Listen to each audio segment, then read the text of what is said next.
एक पल आंखें बंद करो। सोचो, तुम खड़े हो एक महाद्वीप पर, जिसे उस समय कोई एक देश नहीं कहता था, बल्कि कई अलग अलग क्षेत्र, प्रांत, राज्य, साम्राज्य और उपनिवेशों में बंटा हुआ था। 200 साल पहले, यानी आज से लगभग 1825 के भारत में, एक दुनिया जहां रेडियो नहीं था, सिनेमा नहीं था, मोटरगाड़ी नहीं थी, सड़कें कच्ची, बाजार में केरोसिन की खुशबू, और शाम को गांव की मिट्टी के आंगन में जलते थे केवल दीपकों की नाजुक रोशनी। हवा में घुला था गाय के घंटों की ध्वनि। दूर से सुनाई दे रहा था किसी छोटे गांव के बाजार में लकड़ी के थक थक की आवाज। आप सोच सकते हैं, यह बिल्कुल किसी और ग्रह जैसा लगता है। उस समय भारत के लोगों के मन में था परिवर्तन का उत्साह, औपनिवेशिक शासन का दबाव, लेकिन साथ ही था गर्व संस्कृति, भाषा, मिट्टी और जीवन पर। इस डॉक्यूमेंट्री में हम वापस जाएंगे उस युग में जब हर चीज हाथ से बनाई जाती थी, जब खेती जीवन का केंद्र थी, जब राजनीति और समाज लोगों का भविष्य बदल रहे थे। हम देखेंगे एक सामान्य किसान का दिन, एक शहर के कारीगर की व्यस्तता, एक जमींदार की सत्ता, एक व्यापारी के सपने और औपनिवेशिक प्रशासन की अदृश्य जंजीर। हम समझेंगे जंगल, नदियां, पहाड़, मौसम, कैसे सब कुछ जीवन की लय निर्धारित करता था। भारत तब एक विशाल उथल पुथल के पात्र था। एक ओर परंपरा, दूसरी ओर तेज बदलाव। पश्चिमी औद्योगिक क्रांति धीरे धीरे भारत के द्वार पर दस्तक दे रही थी, लेकिन यहाँ के आम लोगों का जीवन बना रहा अत्यंत प्राचीन, धीमी परिचित लय में। जीवन कठिन था, शिशु मृत्यु आम घटना थी, बीमारियां अनदेखी दुश्मन थी, महिलाओं की स्वतंत्रता सीमित थी, शिक्षा कुछ लोगों तक ही सीमित थी, और भी था जाति व्यवस्था की कड़ी जंजीर। लेकिन यही समय, यही रूप भविष्य के आधुनिक भारत का आधार बना। चलो हम इस इतिहास की गहराई में डुबकी लगाएं। एक ऐसा समय जो वापस नहीं आएगा, लेकिन जिसका असर आज भी हर सड़क, हर शहर, हर व्यक्ति में मौजूद है।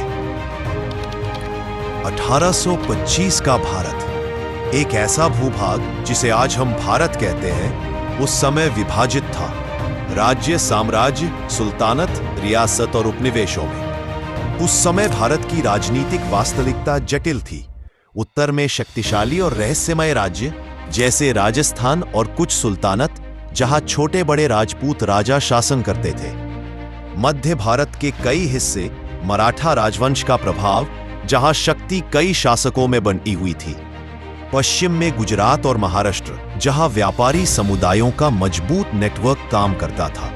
पूर्व में बंगाल, जहां ब्रिटिश ईस्ट इंडिया कंपनी धीरे धीरे अपना प्रभाव स्थापित कर रही थी।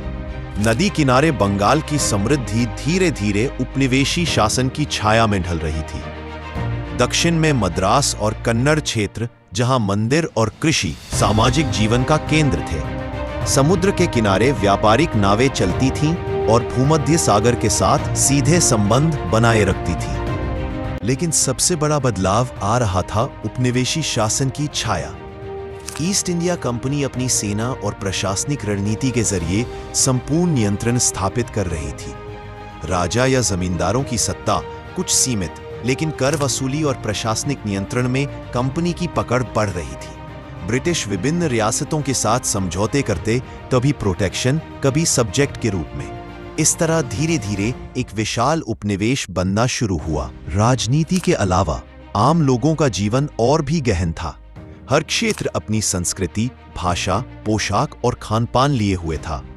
बंगाल में नदियां और धान, महाराष्ट्र में हल्की धूप और बोरे का पेड़, दक्षिण में चीनी और नारियल, सब कुछ प्राकृतिक संसाधन और मौसम की लय पर निर्भर था।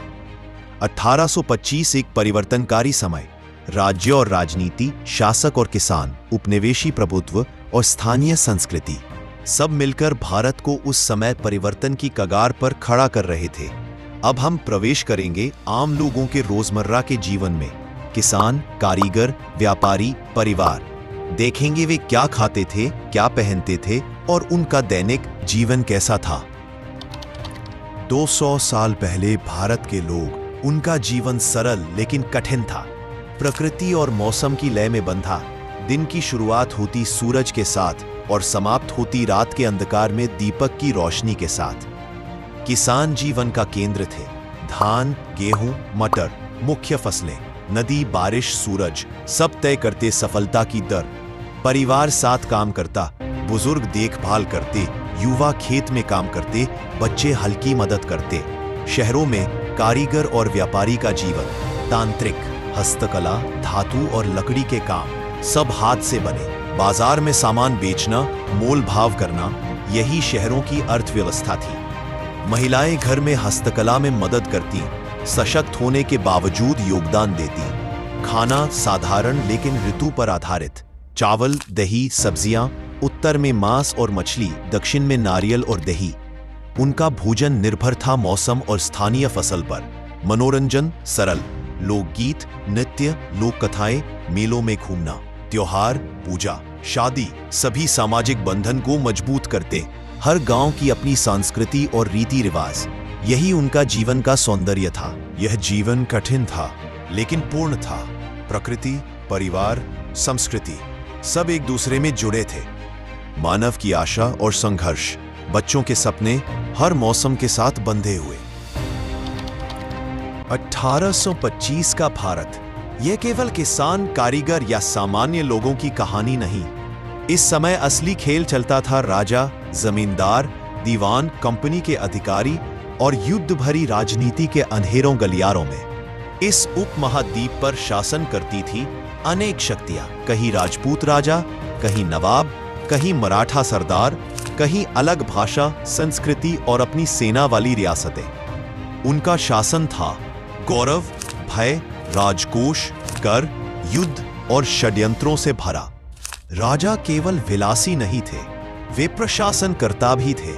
उनका काम था फसल का कर इकट्ठा करना, जमीन बांटना, न्याय देना और अपने क्षेत्र की रक्षा करना। जमींदार थे राज्य और गांव के बीच की कड़ी।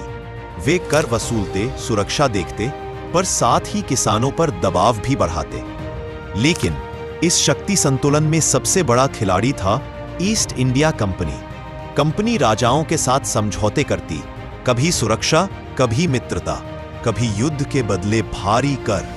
धीरे धीरे राजाओं की स्वतंत्रता कम होती गई, जमींदारों की शक्ति झुकने लगी और कंपनी का फैलाव बढ़ने लगा पूरे उपमहाद्वीप पर। 1825 का भारत एक विचित्र राजनीतिक सत्य का साक्षी था, जहां राजा सत्ता में थे लेकिन फैसले लेता था कोई और, जहां जमींदार शक्तिशाली थे लेकिन उन पर भी कंपनी की छाया थी, जहां युद्ध, राजनीतिक और कर सीधे प्रभावित कर रहे थे आम लोगों का जीवन। इस युग में सत्ता का मतलब सिर्फ राजदंड नहीं था, बल्कि मानसिक दबाव, भय और आर्थिक नियंत्रण। भारत का भविष्य ढल रहा था धीरे धीरे। इन राजनीतिक घटनाओं की ही नींव आने वाले समय में जन्म देगी विद्रोह, क्रांति और एक नए भारत को। 1825 का भारत यह सिर्फ एक भूभाग नहीं था, यह था अनेक भाषाओं, धर्मों, परंपराओं और संस्कृतियों का विशाल समुद्र। एक ऐसी सभ्यता जहां मनुष्य की पहचान तय होती थी परिवार, जाति, धर्म, रीति रिवाज और सामाजिक स्थान से। उस समय भारत धर्मीय विविधता का एक विशाल चित्र था। हिंदू, मुस्लिम, सिख, बौद्ध, जैन, पारसी, ईसाई सब एक ही भूमि पर रहते थे, लेकिन हर समुदाय के खाने पीने, पोशाक, भाषा और परंपराएं थी बिल्कुल अलग। धर्म तय करता था क्या खाना है, क्या पहनना है, कौन से त्योहार मनाने हैं और सामाजिक आचरण कैसा होगा। लेकिन धर्म से भी बड़ा प्रभाव था जाति व्यवस्था का। बंगाल, बिहार, उत्तर प्रदेश, महाराष्ट्र, कहीं भी चले जाएं, जाति समाज की सबसे निर्णायक पहचान थी। ऊंची जाति, मध्यम जाति, निम्न जाति, जीवन का हर निर्णय इससे प्रभावित होता था। किसके घर जाया जा सकता है, किसके साथ भोजन होगा, कौन खेत में काम करेगा, सब जाति से ही तय होता था। स्त्रियों की स्थिति बेहद सीमित, शिक्षा बहुत कम, विवाह की आयु कम, समाज का विश्वास घर स्त्री का संसार और समाज पुरुष का। फिर भी स्त्रियां हर घर का केंद्र थीं। रसोई, कपड़ा बुनना, बच्चे, त्योहार सब उन्हीं के हाथों में। अब बात करते हैं वस्त्रों की। 1825 के भारतीय वस्त्र जलवायु, हवा और मिट्टी के अनुसार ढले हुए। पुरुष धोती, लुंगी, पगड़ी, कुर्ता, फतुआ। शहर के व्यापारी लंबे कोट या जैकेट पहनते थे। रत्नों से जड़ी पगड़ी राजघराने की पहचान। महिलाएं साड़ी, घाघरा, ओढ़नी, चूड़ीदार। हर क्षेत्र का रंग, डिजाइन और शैली अलग। बंगाली साड़ी का लाल सफेद पैटर्न, दक्षिण भारत की कांचीवरम, राजस्थान के रंग बिरंगे घाघरे, कश्मीर का फैरान, ये सब उसी दौर में लोकप्रिय थे। अमीर परिवार सोने के गहने, नथ, पायल। गरीब परिवार लोहे या मिट्टी के गहने। रीति रिवाज, हर क्षेत्र की अपनी अलग पहचान। विवाह में अग्नि फेरे, ईद की नमाज, बैसाखी का उत्सव, नवरात्रि का नृत्य, छठ पूजा, ओणम का पर्व सब लोगों को जोड़ते थे। समाज विभाजित था, लेकिन त्योहार लोगों को एक कर देते थे। 1825 का भारत एक जटिल लेकिन जीवंत सामाजिक ढांचा था। लोग अलग थे, फिर भी साथ रहते थे। धर्म, भाषा, रिवाज, त्योहार। 1825 का भारत पूरी तरह कृषि पर आधारित एक देश। शहर छोटे थे, उद्योग सीमित, पर गांव ही था भारत की धड़कन। किसान, खेत, नदी, बरसात, इन्हीं से चलता था जीवन का पहिया। कृषि सिर्फ पेशा नहीं थी, यही था जीवन। भारत का हर गांव अपनी मिट्टी, अपनी फसलें और अपनी ऋतुओं के हिसाब से जीता था। उत्तर के गंगा यमुना मैदान, धान, गेहूं, गन्ना, सरसों। पूर्व की गीली उपजाऊ भूमि, धान, सूखी मछली, जूट। पश्चिम गेहूं, बाजरा, कपास। दक्षिण नारियल, केला, कॉफी, मिर्च, गन्ना, वर्षा आधारित फसलें। हर क्षेत्र का अपना ही फसल छंद था। जमीन, 1825 के भारत की सबसे कीमती चीज। जमीन मतलब शक्ति, जमीन मतलब भविष्य। लेकिन किसानों के पास वह जमीन बहुत कम होती थी। जमीन के मालिक थे राजा, जमींदार या बड़े भूस्वामी। किसान जमीन से जुड़े होते हुए भी उसके मालिक नहीं थे। खजाना, किसान के जीवन का सबसे बड़ा बोझ। जमींदार और कंपनी दोनों को ही हर साल कर देना पड़ता था। फसल खराब हो जाए तो मुश्किलें बढ़ती थी, पर कर माफ नहीं होता था। कई बार किसान को मजबूरन कर्ज लेना पड़ता, गहने बेचना पड़ते या जमीन गिरवी रखनी पड़ती। फिर भी लोग खेती से प्यार करते थे, क्योंकि जमीन ही उनकी पहचान थी। जमीन ही उनका उत्सव, जमीन ही उनका सपना। सरल साधारण औजार, हल, दरांती, कुदाल, हाथ से चलने वाली सिंचाई, इन्हीं से पूरी खेती होती थी। बरसात जीवन देती थी और सूखा मौत की चेतावनी। प्रकृति उस समय भारत की असली नियंत्रक थी। अच्छी बारिश, त्योहार, भोजन, हंसी।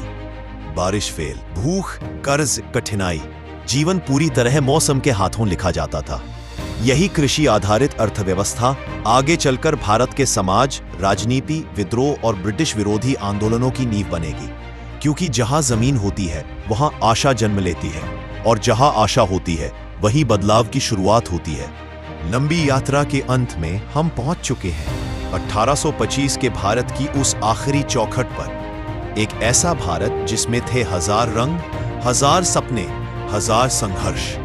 यह सिर्फ एक देश की कहानी नहीं, ये लाखों अनजानी, अनदेखी जिंदगियों का आईना है। और अब आखिरी बार हम सब कुछ एक साथ देखेंगे, ताकि दर्शक समझ सके कि 200 साल पहले भारत कैसा था और कैसे उसी भारत ने आज के भारत को जन्म दिया। तब अभी स्वतंत्रता की आंधी नहीं चली थी, लेकिन मिट्टी के नीचे गुस्से और सवालों के बीज चुपचाप पनप रहे थे। कहीं कोई जमींदारी का अत्याचार सह रहा था, कहीं कोई अंग्रेजों की कर नीति पर धीमे सुर में शिकायत कर रहा था। चाय की दुकानों के कोने में युवाओं की आंखों में उठती थी एक चिंगारी, क्या हम अपने ही देश पर कभी अपना अधिकार नहीं पा सकेंगे? ये छोटे छोटे सवाल ही आगे चलकर विद्रोह की आग बने। इतिहास सिर्फ यादें नहीं, इतिहास मिट्टी की नब्ज है। और 200 साल पुराना भारत आज के भारत का अंत नहीं, बल्कि उसका जन्म है।